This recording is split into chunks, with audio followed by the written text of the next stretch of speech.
আজকে সকালে ভেবেছিলাম সময়ের মধ্যে হয়তো আমি রান্নাটা করতে পারবো না। সো হ্যালো এভরিওয়ান, আমি পায়েল। আশা করছি তোমরা সবাই ভীষণ ভালো আছো। ঘড়িতে এখন বাজে সকাল 6টা 10 আর আজ হলো রবিবার। ঘুম থেকে উঠে রান্না বসিয়ে আর এদিকে এসে ঘর ঝাড় দিয়ে ঘরগুলো মুছে নিচ্ছি। রান্না হয়ে যাওয়ার পর সমস্ত কিছু গুছিয়ে ওর খাবার রেডি করে দিয়েছি। তারপর ও বেরিয়ে যাওয়ার পর আমিও সমস্ত কিছু গুছিয়ে গাছিয়ে নিজেও একটু বেরিয়েছিলাম। আমার একটা দরকারি কাজ ছিল, তো সেই জন্যই আর কি। বাড়িতে ফিরে ঘরে ঢুকে আমি তো বুঝতেই পারছি না যে আমি কোন দিক থেকে শুরু করব। আগে বিছানাতে গোছানো থেকে শুরু করব, না জামা কাপড় পরিষ্কার করার দিক থেকে শুরু করব।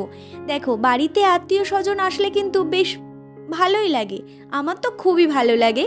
কিন্তু তারা চলে যাওয়ার পর কাজটা প্রতিদিনের তুলনায় একটু বেশি থাকে। এখন বাজে দুপুর 2টো, আমি স্নান করে এই যে বালিশের কভারগুলো পরিয়ে নিচ্ছি। এখনও কিন্তু আমার খাওয়া হয়নি, এবার যাব খেতে। চলো টাটা।